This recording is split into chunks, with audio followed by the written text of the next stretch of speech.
नमस्कार, स्वागत है आप सभी का डीडी न्यूज के इस खास बुलेटिन एक्सप्रेस 100 में, जहां हम आपके लिए लेकर आते हैं राजनीति, मनोरंजन, देश दुनिया, खेल और व्यापार जगत की सभी बड़ी खबरों को एक्सप्रेस यानी कि फटाफट अंदाज में। आपके साथ मैं हूं संध्या शर्मा। तो देखिए खबरें तेज रफ्तार से। प्रधानमंत्री नरेंद्र मोदी ने आज नई दिल्ली में भारत के दो महान आध्यात्मिक और नैतिक नेताओं श्री नारायण गुरु और महात्मा गांधी के बीच हुए ऐतिहासिक वार्तालाप के शताब्दी समारोह का उद्घाटन किया। श्री नारायण गुरु और महात्मा गांधी के बीच ये ऐतिहासिक वार्तालाप 12 मार्च 1925 को महात्मा गांधी की यात्रा के दौरान शिवगिरी मठ में हुआ था। इस अवसर पर प्रधानमंत्री ने कहा कि 100 साल पहले श्री नारायण गुरु और महात्मा गांधी की वो मुलाकात आज भी उतनी ही प्रेरक और प्रासंगिक है। प्रधानमंत्री ने कहा कि 100 साल पहले वो मुलाकात सामाजिक समरसता के लिए, विकसित भारत के सामूहिक लक्ष्यों के लिए आज भी ऊर्जा के स्रोतों की तरह है। इजराइल की सेना ने कहा कि ईरान ने मिसाइलों की बौछार की, जिसमें 3 लोग मारे गए। यह घटना अमेरिकी राष्ट्रपति डोनाल्ड ट्रंप द्वारा इजराइल और ईरान के बीच पूर्ण संघर्ष विराम की घोषणा के कुछ घंटों बाद हुई। भारत ईरान इजराइल संघर्ष के चलते अपने नागरिकों को ऑपरेशन सिंधु के जरिए सुरक्षित निकाल रहा है। आज इजराइल से 2 विमानों के जरिए भारतीय नागरिकों को सुरक्षित निकाला गया। सुबह 8:30 बजे इजराइल से 161 भारतीयों को लेकर पहला समूह नई दिल्ली पहुंचा। इजरायली सीमा पार जॉर्डन के रास्ते भारतीय नागरिकों को सुरक्षित निकाला गया। निकाले गए लोगों का स्वागत विदेश राज्य मंत्री पवित्रा मार्गरीटा ने किया। इसके बाद सुबह 8:45 पर भारतीय वायुसेना ने C-17 विमान से 165 भारतीय नागरिकों को इजरायल से सुरक्षित निकालकर भारत पहुंचाया। दिल्ली पहुंचने पर विदेश राज्य मंत्री डॉक्टर एल मुरुगन ने इजरायल से सुरक्षित निकाले गए भारतीय नागरिकों का स्वागत किया। इस तरह अब तक कुल 326 भारतीय नागरिकों को इजरायल से सुरक्षित वापस अपने वतन लाया गया है। केंद्रीय गृह एवं सहकारिता मंत्री अमित शाह की अध्यक्षता में आज वाराणसी में मध्य क्षेत्रीय परिषद की 25वीं बैठक जारी है। बैठक में क्षेत्रीय सुरक्षा, विकास, स्वास्थ्य, प्रशासनिक समन्वय और राज्यों से जुड़े विशेष मुद्दों पर चर्चा की जा रही है। पश्चिमी एशिया में जारी तनाव के बीच संघर्ष विराम की खबर शेयर बाजार के लिए सौगात बनकर आई। अमेरिकी राष्ट्रपति डोनाल्ड ट्रंप द्वारा संघर्ष विराम की घोषणा के बीच एशियाई शेयर बाजार में उछाल देखने को मिला। भारत के गिफ्ट निफ्टी के शेयरों में 72 अंकों की बढ़त दर्ज की गई। वहीं जापान के निक्केई 225 के शेयर 562.66 की बढ़त के साथ खुले। इसके अलावा दक्षिण कोरिया के कॉस्पी के शेयरों में भी 1.83% की वृद्धि दर्ज की गई। भारतीय वायुसेना के ग्रुप कैप्टन शुभांशु शुक्ला कल एक्सियोम 4 मिशन के तहत अंतर्राष्ट्रीय अंतरिक्ष स्टेशन रवाना हो सकते हैं। फ्लोरिडा में नासा के कैनेडी स्पेस सेंटर के लॉन्च कॉम्प्लेक्स से इंटरनेशनल स्पेस स्टेशन तक ये प्रक्षेपण भारतीय समय के अनुसार दोपहर 12:01 पर हो सकता है। मिशन में स्पेसएक्स का फॉल्कन 9 रॉकेट और ड्रैगन स्पेसक्राफ्ट इस्तेमाल होगा। करीब 14 दिन तक अंतरिक्ष यात्री इंटरनेशनल स्पेस स्टेशन पर रहकर वैज्ञानिक प्रयोग करेंगे। कनाडा में भारतीय उच्चायुक्त चिन्मय नाइक ने ओटावा में एयर इंडिया फ्लाइट 182 आतंकवादी बम विस्फोट की 40वीं बरसी पर श्रद्धांजलि अर्पित की। एएचसी चिन्मय नाइक ने कहा कि ये त्रासदी हमें आतंकवाद और हिंसक उग्रवाद द्वारा उत्पन्न निरंतर खतरे की याद दिलाती है। अमेरिकी राष्ट्रपति डोनाल्ड ट्रंप द्वारा ईरान और इजरायल के बीच युद्ध विराम पर सहमति बनने की घोषणा के बाद तेल की कीमतें 1 सप्ताह से अधिक समय के निचले स्तर पर आ गई हैं, जिसके बाद क्षेत्र में तेल आपूर्ति बाधित होने की चिंता दूर हो गई है। ब्रेंट क्रूड वायदा सुबह 6 बजे तक $2.69 या 3.76% गिरकर $68.79 प्रति बैरल पर पहुंच गया, जो सत्र की शुरुआत में 4% से अधिक गिरावट के साथ 11 जून के बाद से सबसे निचला है। राष्ट्रीय सुरक्षा सलाहकार अजित डोभाल ने चीन के विदेश मंत्री वांग यी से बीजिंग में आयोजित शंघाई सहयोग संगठन सुरक्षा परिषद के सचिवों की 20वीं बैठक के मौके पर मुलाकात की। बैठक में दोनों नेताओं ने भारत चीन संबंधों में हालिया प्रगति की समीक्षा की और आपसी सहयोग बढ़ाने के महत्व पर बल दिया। डोभाल और वांग यी ने सहमति जताई कि लोगों के बीच संपर्क और विश्वास निर्माण द्विपक्षीय संबंधों को मजबूती देने की कुंजी है। भारत ने इस्लामिक सहयोग संगठन की ओर से की गई भारत विरोधी टिप्पणियों को सिरे से खारिज करते हुए उसे अनुचित और तथ्यहीन बताया। रक्षा मंत्रालय ने देश की आतंकवाद निरोधी क्षमता बढ़ाने के लिए लगभग 2000 करोड़ रुपए के आपातकालीन खरीद अनुबंधों पर हस्ताक्षर किए हैं। इमरजेंसी प्रोक्योरमेंट मैकेनिज्म के तहत 13 कॉन्ट्रैक्ट्स साइन किए गए हैं। मोजाम्बिक की विदेश मंत्री मारिया मानुला डोस सांटोस लुकास भारत दौरे पर हैं। इस दौरान मोजाम्बिक के विदेश मंत्री ने केंद्रीय मंत्री कीर्तिवर्धन सिंह से मुलाकात की। बैठक में द्विपक्षीय संबंधों की प्रगति की समीक्षा की गई और भारत मोजाम्बिक संबंधों को और मजबूत बनाने के तरीकों पर चर्चा हुई। इस दौरान कीर्तिवर्धन सिंह ने कहा कि दोनों देशों के बढ़ते संबंधों से परस्पर लाभ होगा। विदेश मंत्री डॉक्टर एस जयशंकर ने 13वें पासपोर्ट सेवा दिवस के अवसर पर बधाई दी है। भारत और विदेश में सभी पासपोर्ट अधिकारियों को शुभकामना देते हुए उन्होंने कहा कि सेवा, सुशासन और गरीब कल्याण के मार्गदर्शन में आपके सराहनीय प्रयास यात्रा को आसान बनाने, वैश्विक कार्यस्थल तक पहुंच को गहरा करने और नागरिकों को सशक्त बनाने में सहायक हैं। केंद्रीय गृह एवं सहकारिता मंत्री अमित शाह आपातकाल के 50 साल पर नई दिल्ली में आयोजित कार्यक्रम में शामिल होंगे।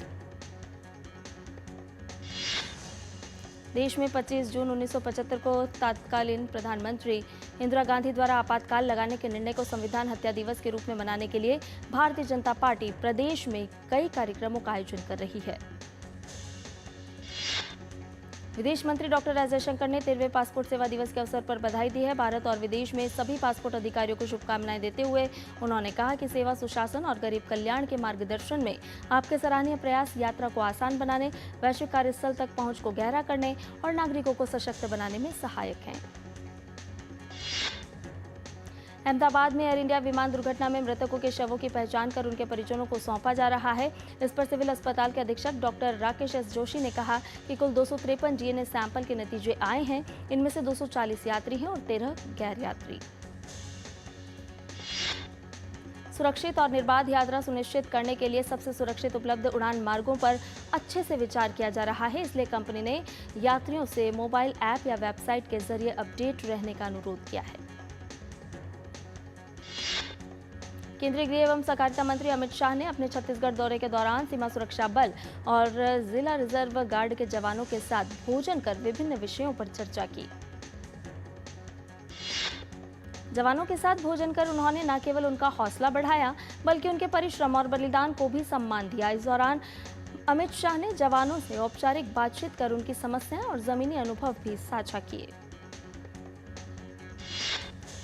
महिला एवं बाल विकास मंत्रालय, कौशल विकास और उद्यमिता मंत्रालय ने मिलकर नई पहल की शुरुआत की है। इस पहल का नाम है नव्या, जिसका उद्देश्य 16 से 18 साल की किशोरियों को व्यावसायिक प्रशिक्षण देना है। ये कार्यक्रम 27 जिलों में शुरू किया जाएगा, जिनमें 19 राज्यों में पहले आकांक्षी जिले और पूर्वोत्तर राज्यों के जिले भी शामिल हैं। नव्या एक पायलट पहल है जो किशोरियों को मुख्य रूप से गैर पारंपरिक नौकरी की भूमिकाओं में प्रशिक्षण देगी। ये कार्यक्रम प्रधानमंत्री कौशल विकास योजना और अन्य प्रमुख कौशल विकास योजनाओं की विशेषताओं पर आधारित होगा। नव्या कार्यक्रम का उद्देश्य किशोरियों को आत्मनिर्भर बनाना है, जिससे वो अपने भविष्य को बेहतर बना सकें। मध्य प्रदेश के मुख्यमंत्री डॉक्टर मोहन यादव ने वाराणसी में बाबा काशी विश्वनाथ के दर्शन कर पूजा अर्चना कर प्रदेशवासियों के सुख समृद्धि की कामना की। विदेश की राजधानी मिथिला फिर से पर्यटकों के लिए आकर्षण का केंद्र बनने वाली है। अयोध्या की तर्ज पर बिहार के सीतामढ़ी में सीता माता का भव्य मंदिर बनने जा रहा है। माता सीता की जन्मस्थली पुनौरा धाम में भव्य मंदिर बनाने को लेकर मंदिर का डिजाइन तैयार हो गया है। अयोध्या में बने रामलला के मंदिर के ही तर्ज पर इस मंदिर का भी निर्माण किया जाना है। केंद्र सरकार ने पुनौरा धाम को विकसित करने को लेकर 500 करोड़ रुपए की सौगात दी है, जबकि राज्य सरकार की तरफ से 72 करोड़ रुपए दिए गए हैं। मंदिर के निर्माण के लिए आसपास की 50 एकड़ भूमि का अधिग्रहण किया जाएगा। सीएम नीतीश कुमार ने कहा कि इसके लिए एक ट्रस्ट का भी गठन किया गया है। बिहार में मानसून पूरी तरह से एक्टिव है। राज्य में अगले कुछ दिनों तक बारिश होने की संभावना है। मौसम विभाग ने बताया है कि आज राज्य के कई जिलों में भारी बारिश हो सकती है। मौसम विभाग ने इन जिलों में बारिश को लेकर ऑरेंज अलर्ट जारी किया है। गोपालगंज, मुजफ्फरपुर, शिवहर, दरभंगा, अररिया और किशनगंज में भी भारी बारिश का अलर्ट जारी है। राज्य में लगातार हो रही बारिश के कारण कई नदियां उफान पर है।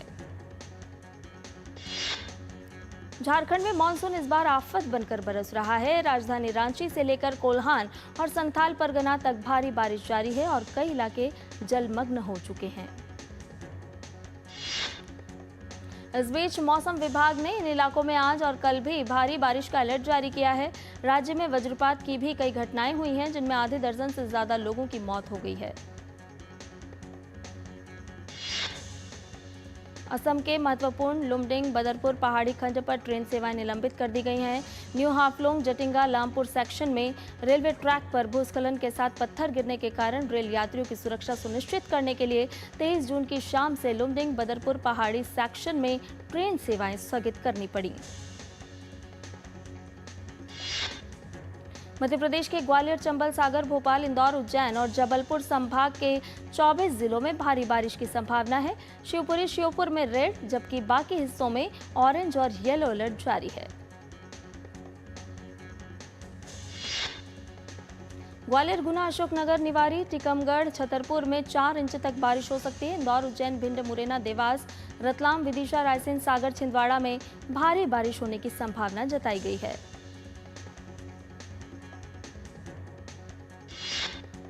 गुजरात, मध्य प्रदेश सहित अनेक राज्यों में भारी वर्षा से जनजीवन प्रभावित हुआ है। गुजरात के कई जिलों में मौसम विभाग ने भारी बारिश का अलर्ट जारी किया है।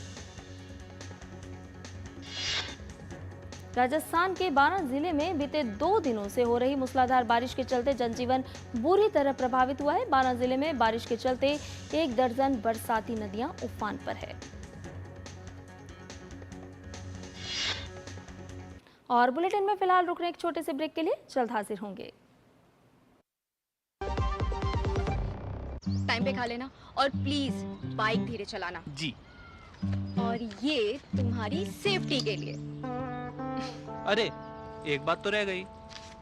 LIC ये हमारी सेफ्टी के लिए। दिल की सुनो, LIC चुनो। LIC हर पल आपके साथ।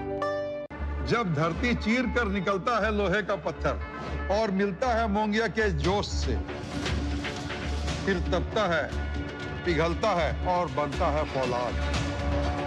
अब होता है सरिया सारी खूबियों के साथ। मोंगिया स्टील, मजबूत देश का मजबूत सरिया। जो लक्ष्य चुना था समझ आने लगा है।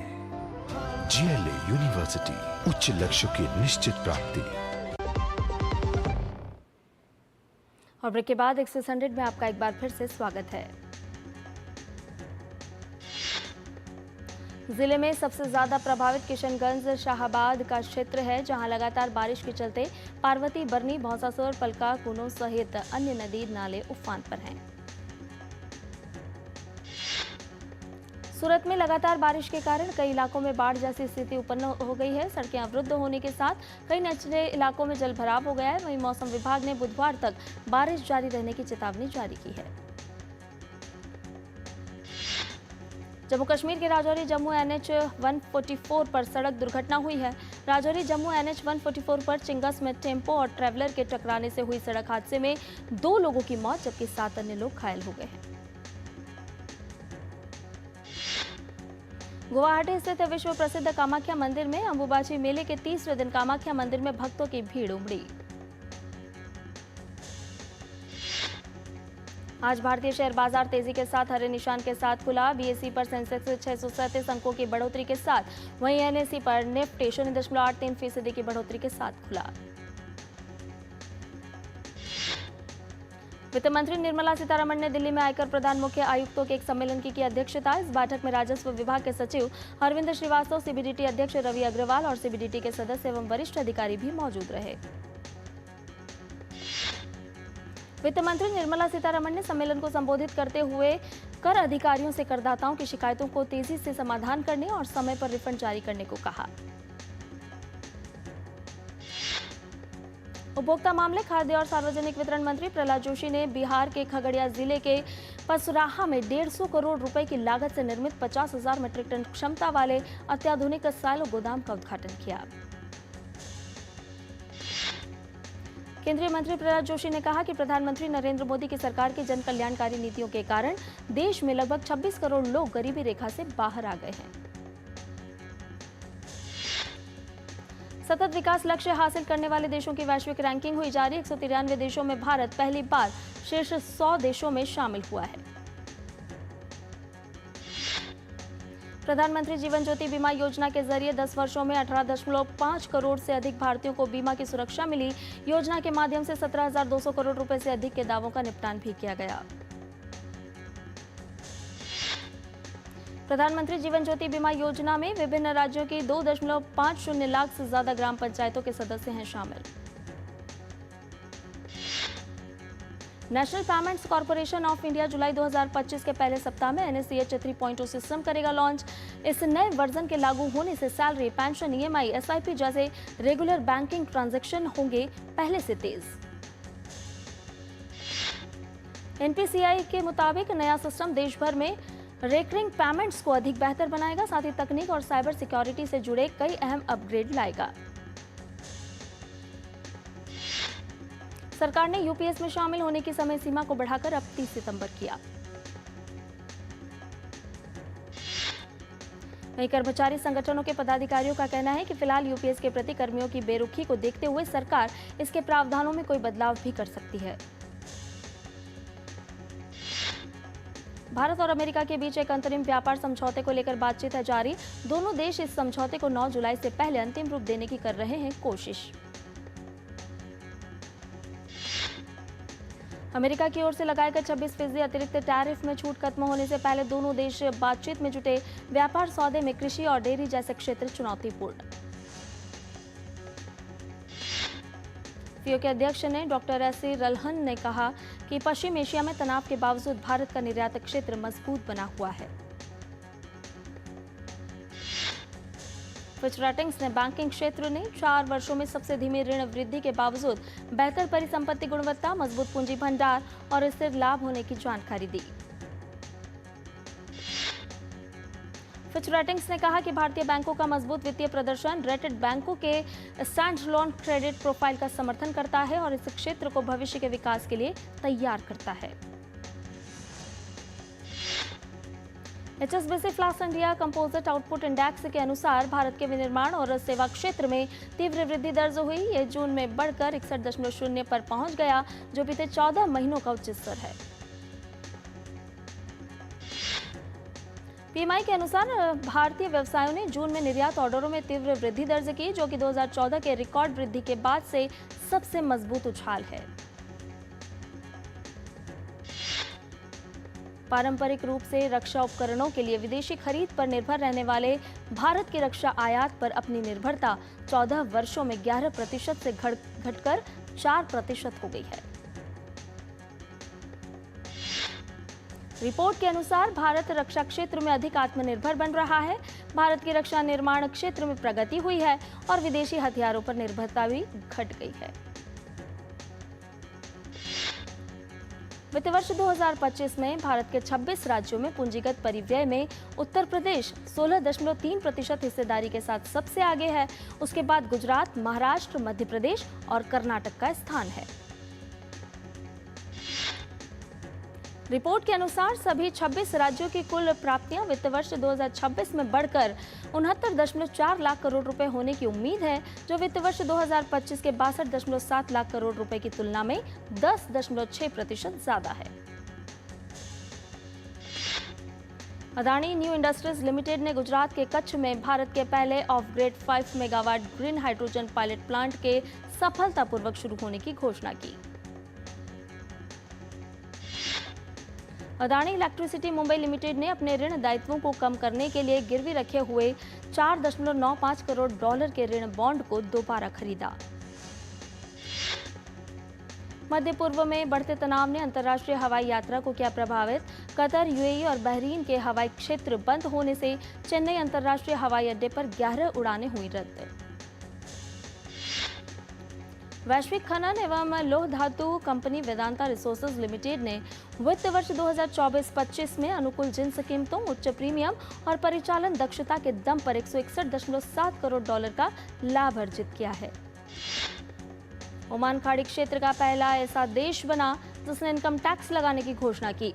ये 5% आयकर जनवरी 2028 से लागू होगा। रूसी एजेंसियों ने रूसी रक्षा मंत्रालय के आंकड़ों का हवाला देते हुए बताया कि रूस की वायु रक्षा इकाइयों ने रात भर में 20 यूक्रेनी ड्रोन को नष्ट कर दिया, जिनमें से 2 मॉस्को क्षेत्र में थे। दक्षिण पूर्व एशियाई पड़ोसी देशों के बीच सीमा विवाद को लेकर तनाव बढ़ने के कारण थाईलैंड की सेना ने सुरक्षा चिंताओं का हवाला देते हुए पर्यटकों और व्यापारियों सहित लगभग सभी यात्रियों के लिए कंबोडिया में सीमा पार करना किया बंद। अल साल्वाडोर के अधिकारियों ने समुद्र में 6.3 मीट्रिक टन कोकीन जब्त की, जिसकी कीमत लगभग $157 मिलियन है। साल्वाडोर सरकार का ये मिशन 2 से 10 जून के बीच चलाया गया, जिसके दौरान उन्होंने ग्वाटेमाला, मैक्सिकन, कोलंबियाई और इक्वाडोर की राष्ट्रीयताओं के 17 संदिग्ध ड्रग तस्करों को पकड़ा। कोलंबियाई सेना और पुलिस ने वामपंथी गुरिल्लाओं के दबाव में दक्षिण पश्चिमी पहाड़ी क्षेत्र में बंधक बनाए गए 57 सैनिकों को छुड़वाया। ये सैनिक 2 महीनों से स्थानीय नागरिकों को बंधक बनाए गए थे। सेना और पुलिस के संयुक्त अभियान में सैनिकों को सुरक्षित बचा लिया गया है। साथ ही कई अपहरणकर्ताओं को गिरफ्तार भी किया गया है। लीड्स के हेडिंग्ले में भारत इंग्लैंड के बीच खेला जा रहा एंडरसन तेंदुलकर ट्रॉफी का पहला टेस्ट मुकाबला रोमांचक हो चला है। भारत ने इंग्लैंड को जीत के लिए 371 रन का लक्ष्य दिया है। दूसरी पारी में केएल राहुल 137 रन और ऋषभ पंत ने 118 रन की शानदार शतकीय पारी खेली। इंग्लैंड से ब्रायडन कार्स और जोश टंग ने 3-3 विकेट झटके। पहले टेस्ट में चौथे दिन का खेल समाप्त होने तक इंग्लैंड ने दूसरी पारी में बिना किसी नुकसान के 21 रन बना लिए हैं। इंग्लैंड टीम जीत से 350 रन दूर है। 5वें दिन का खेल दोपहर 3:30 बजे से खेला जाएगा। पहले टेस्ट की दूसरी पारी में इंग्लैंड टीम आज 21 रन से आगे खेलना शुरू करेगी। जैक क्रॉली 12 और बेन डकेट 9 रन पर नाबाद हैं। भारत के पूर्व स्पिनर दिलीप दोषी का सोमवार को लंदन में दिल का दौरा पड़ने से निधन हो गया। वो 77 वर्ष के थे। बाएं हाथ के स्पिनर दिलीप दोषी ने 1979 से 1983 तक भारत के लिए 33 टेस्ट और 15 वनडे क्रिकेट मैच खेले। पूर्व स्पिनर दिलीप दोषी उन 9 भारतीय क्रिकेटरों में से एक थे जिन्होंने अपने पहले टेस्ट मैच में 5 विकेट लिए। उन्होंने प्रथम श्रेणी क्रिकेट मैच में कुल 898 विकेट लिए। भारत के सलामी बल्लेबाज पृथ्वी शॉ ने आगामी 2025-26 घरेलू क्रिकेट सत्र में मुंबई छोड़कर किसी अन्य टीम के लिए खेलने की इच्छा जताई है। पृथ्वी शॉ ने इस बारे में मुंबई क्रिकेट एसोसिएशन से एनओसी भी मांगी है। वहीं इस बारे में मुंबई क्रिकेट एसोसिएशन ने जल्द फैसला लेने की बात कही है। वैश्विक खेल जगत में एक बार फिर भारत का परचम लहराया है। पैरा पावर लिफ्टिंग विश्व कप 2025 में भारत के झंडू कुमार ने पुरुष 80 किलोग्राम वर्ग में कांस्य पदक हासिल कर देश का मान बढ़ाया। भारत ने पैरा पावर लिफ्टिंग विश्व कप में कुल 5 पदकों के साथ अपने अभियान का समापन किया, जो विश्व कप के हालिया संस्करणों में उसका सबसे बेहतरीन प्रदर्शन है। एटीपी रैंकिंग में ब्रिटेन के जैक ड्रैपर ने बड़ी छलांग लगाते हुए चौथा स्थान हासिल किया है, जबकि रूस के डेनिल मेदवेदेव ने एक बार फिर शीर्ष 10 में वापसी की है। एटीपी की ताज़ा रैंकिंग में भारतीय डबल्स खिलाड़ियों में युकी बाम्री और रोहन बोपन्ना टॉप 50 में बने हुए हैं, जबकि सिंगल्स में सुमित नागल फिलहाल भारत के सर्वोच्च रैंकिंग वाले खिलाड़ी हैं। और एक्सप्रेस न्यूज में फिलहाल इतना ही। मुझे दीजिए इजाजत। नमस्कार।